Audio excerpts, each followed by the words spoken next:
Germany built one of the most sophisticated government aviation squadrons in the world. Its pilots flew the most advanced civilian aircraft of their era, transported the architects of a regime that would plunge the world into total war, and witnessed history from the cockpit. But when the Third Reich collapsed in fire and rubble, these men faced a reckoning none of them had prepared for. Some died in the final hours of Berlin's fall. Others survived only to disappear into Soviet labor camps for a decade. One would return home after 10 years of torture and interrogation, living peacefully until age 95 while still defending the man he had served. This is the story of the Fliegerstaffel des Führers, Hitler's personal flight squadron, and what became of the men who flew at the center of Nazi power. Before we go deeper into how their fates unfolded and what their survival reveals about loyalty, captivity, and the long shadow of the Third Reich, make sure to subscribe for more history that actually happened. On March 3, 1932, a Lufthansa flight captain named Hans Bauer piloted Adolf Hitler for the first time. The flight from Munich to Berlin was smooth, professional, efficient. Hitler, who had become violently airsick during his first flight 12 years earlier during the failed Kapp Putsch, now found himself impressed. "That was excellent, Herr Bauer," he told the pilot after landing. "The experience of an old combat flyer cannot be denied." Bauer was 44 years old, a decorated World War I pilot who had shot down 9 French aircraft flying artillery observation and infantry support planes. After the war, he had become one of 6 pilots selected from 500 candidates to fly Germany's first military air mail service. He had flown kings, presidents, a future pope. By 1932, he had logged 1 million kilometers of air travel and won numerous aviation awards. He was a professional, and he was about to become indispensable. Hitler was running for president that year. He lost both elections to Field Marshal Paul von Hindenburg, but the grueling campaign taught him something crucial. Air travel was not just faster than trains or motor cars. It was safer. Communist assassins could ambush a motorcade or plant explosives on railway tracks. But a plane in flight was beyond their reach. When Hitler was appointed Reich Chancellor in January 1933, one of his first acts was to establish a government aviation squadron. The Führers, later renamed the Fliegerstaffel des Führers, would transport him and other Nazi leaders across Germany and eventually across a continent at war. Bauer was given command. His job was to select the pilots, the aircraft, the crew. Every man would be hand-picked. Every flight would be planned with precision. There would be no room for error. The squadron was built on an unusual foundation. Its pilots came from Deutsche Lufthansa, Germany's national airline, where they had flown commercial routes across Europe. They were not Luftwaffe officers. They reported not to Hermann Göring's Air Ministry, but directly to Heinrich Himmler's SS. Bauer himself was commissioned into the SS in 1936 and wore the black uniform of that organization in peacetime, gray during the war. He was never a member of the Luftwaffe. This arrangement created a peculiar status. The squadron existed outside normal military chains of command.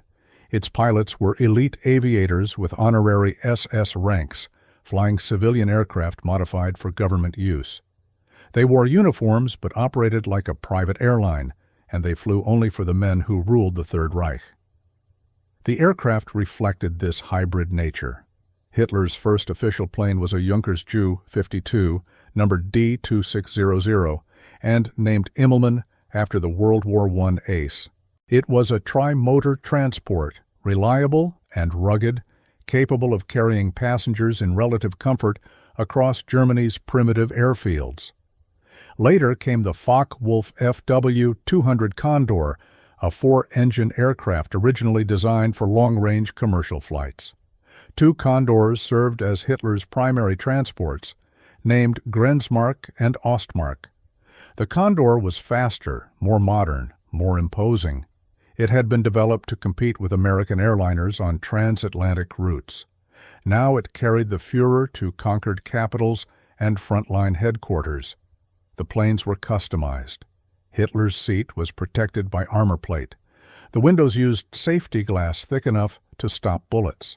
An emergency escape hatch was installed in the floor, connected to a hydraulic mechanism capable of opening against the strongest air pressure.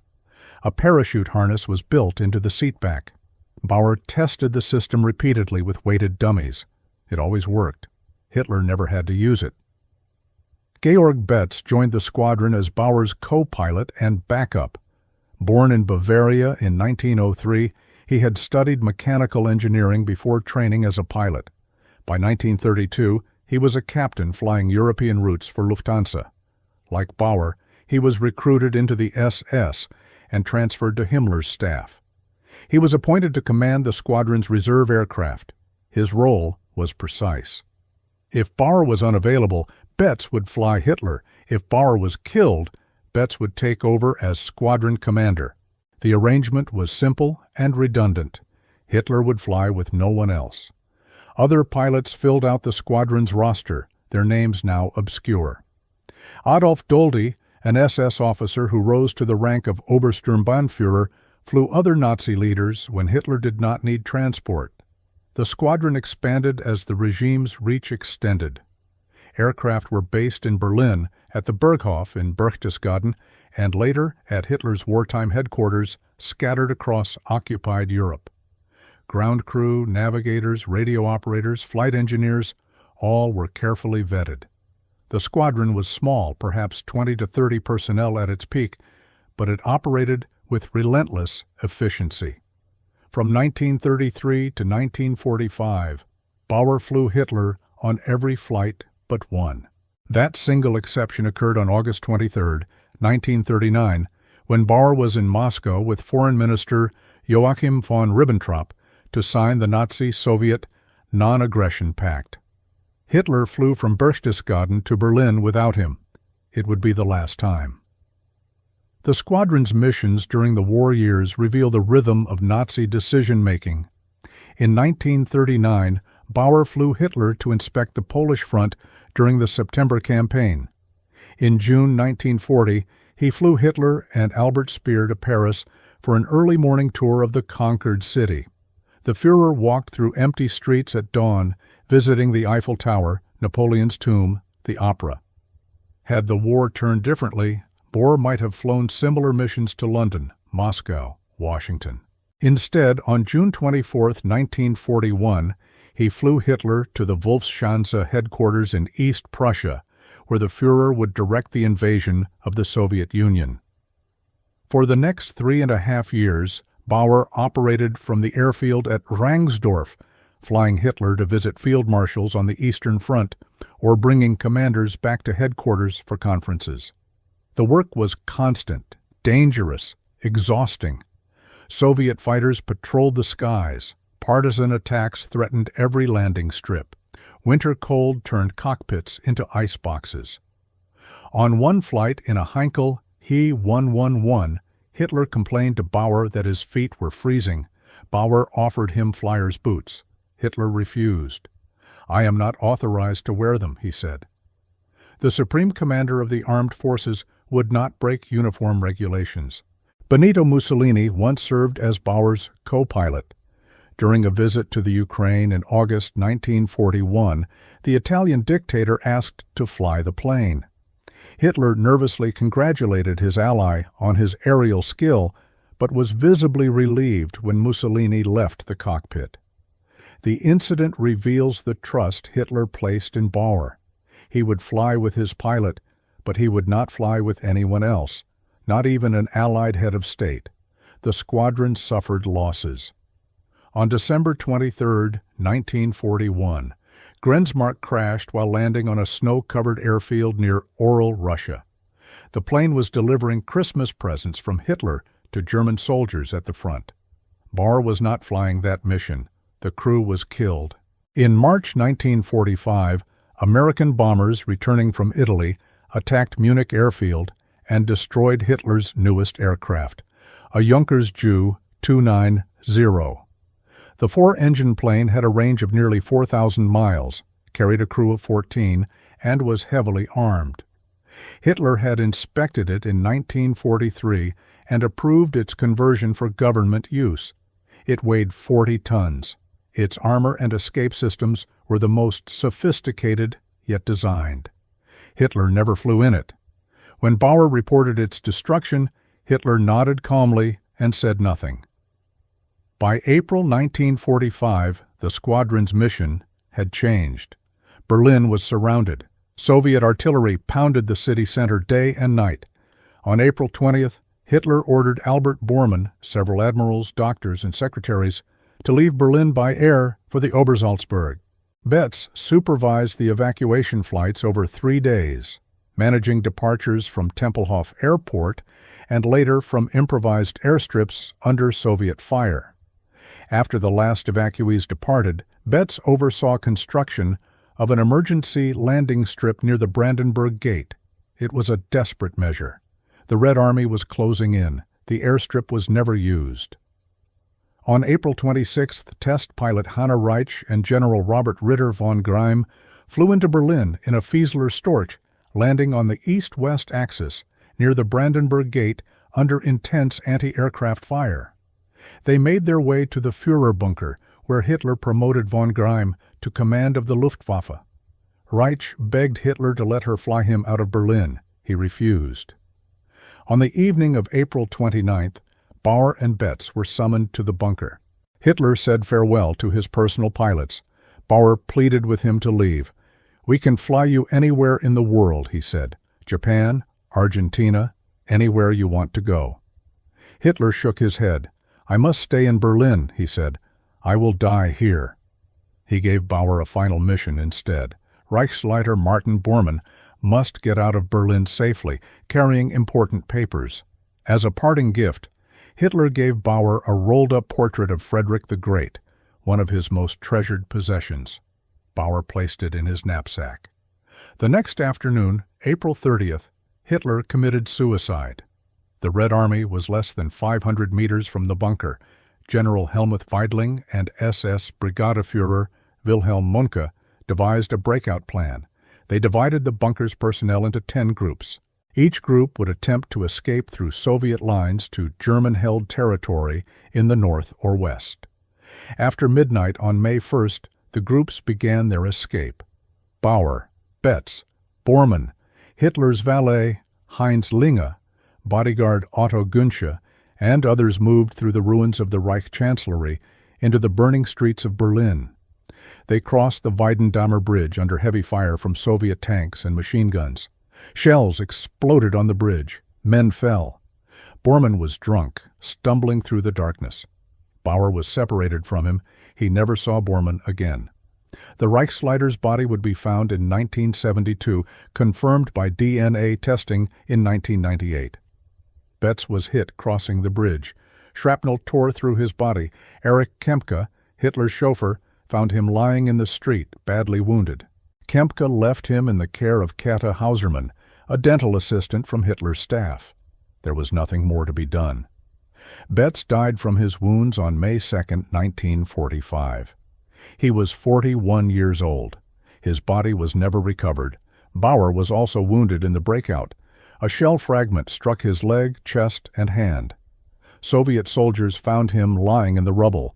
When they asked his name, he told them the truth. Hans Bauer, SS Gruppenführer, Adolf Hitler's personal pilot. He thought identifying himself might get him immediate medical attention. It had the opposite effect. The Soviets delayed treatment. When they finally operated on his shattered leg, they amputated it without anesthetic, using a penknife because a scalpel could not be found. Bauer screamed through the procedure. He would spend the next 10 years screaming.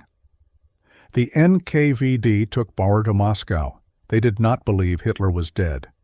Despite recovering the Führer's charred remains from the Reich Chancellery Garden, exactly where witnesses said they would be, Stalin personally doubted the evidence.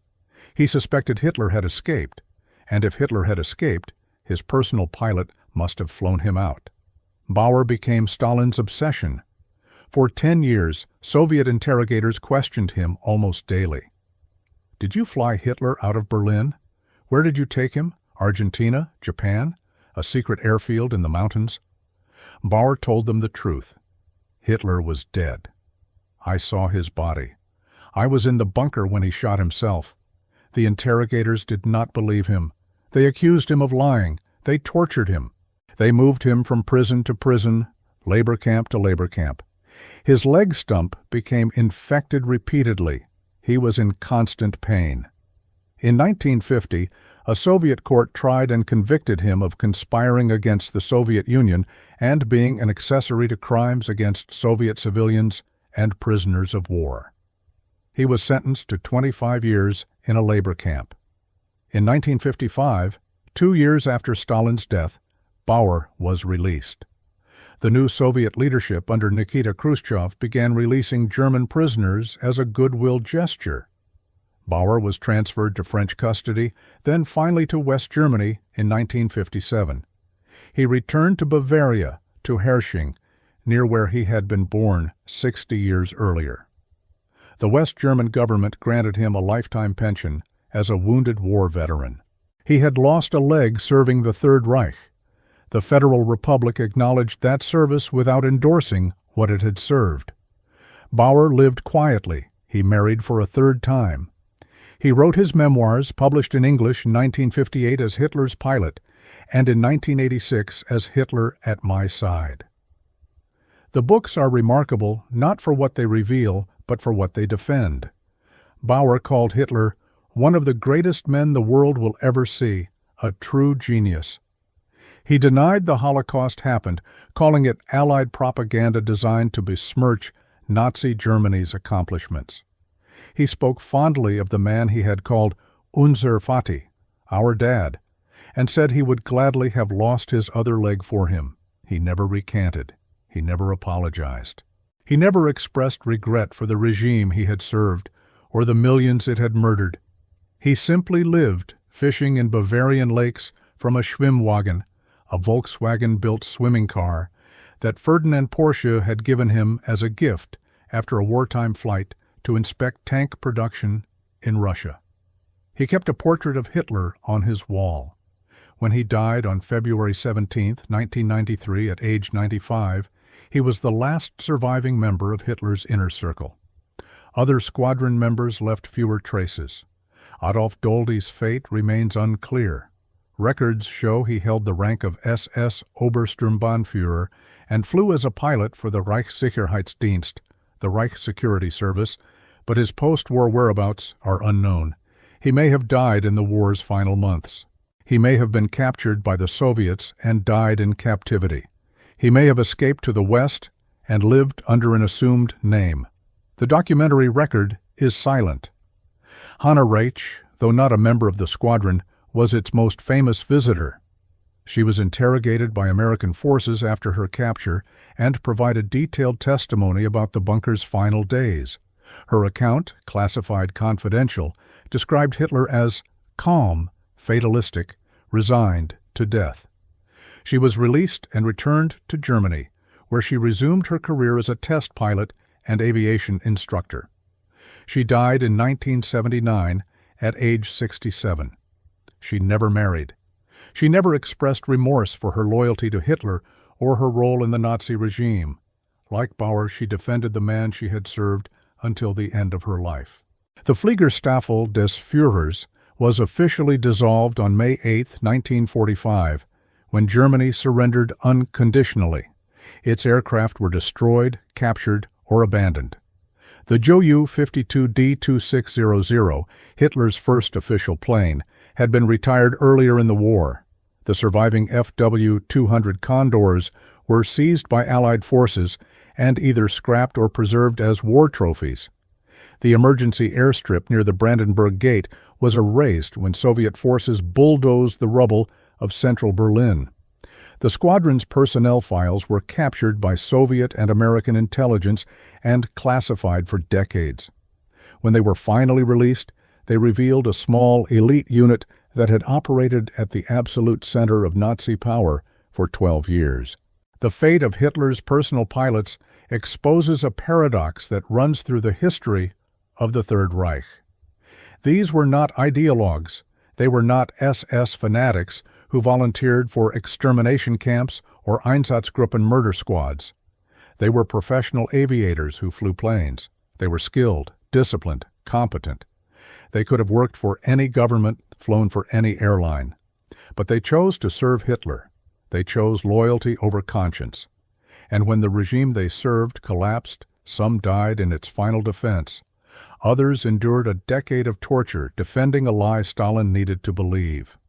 One returned home and lived peacefully for nearly 40 years, unrepentant, untroubled, unburdened by the weight of what he had helped make possible. Hans Bauer never faced trial for war crimes. He was convicted of conspiring against the Soviet Union, a charge that reflected Stalin's paranoia more than Bauer's actions.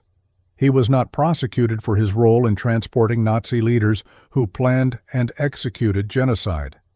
He was not held accountable for flying Foreign Minister Ribbentrop to Moscow to sign the pact that enabled Hitler to invade Poland. He was not questioned about his knowledge of the Holocaust or his complicity in the regime's crimes. He was simply released, pensioned, and allowed to live out his years in Bavarian quiet. The West German government never revoked his pension. No Allied tribunal summoned him. He wrote his memoirs without censorship. He died at home, surrounded by family, having outlived everyone he had served. The story of the Fliegerstaffel de Führers is not about dramatic aerial combat or daring escapes. It is about proximity to power and the choices that proximity demands. Every pilot who flew for Hitler saw the regime's machinery up close. They flew Himmler to concentration camp inspections. They transported Göring to meetings where air war doctrine was planned. They carried documents, personnel, orders that shaped the course of genocide and total war. They were not distant from these crimes. They were the logistics that enabled them. And when the regime fell, most escaped justice entirely. Betz died in Berlin's ruins, his service ending as the Reich itself ended. Bauer survived through a combination of endurance, stubbornness, and historical accident. Stalin's obsession kept him alive. A dead pilot could not answer questions, so Bauer was preserved, interrogated, tortured, but ultimately released. His survival reveals nothing about redemption or justice.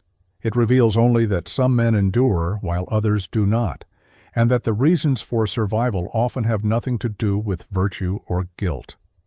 Bauer lived because Stalin needed to believe Hitler had escaped, and Bauer was the only witness who could confirm or deny that belief.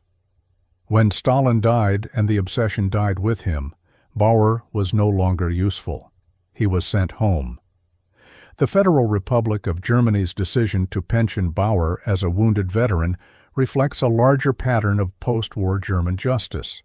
Thousands of former Nazis received pensions, civil service positions, professional licenses. Some were prosecuted, most were not.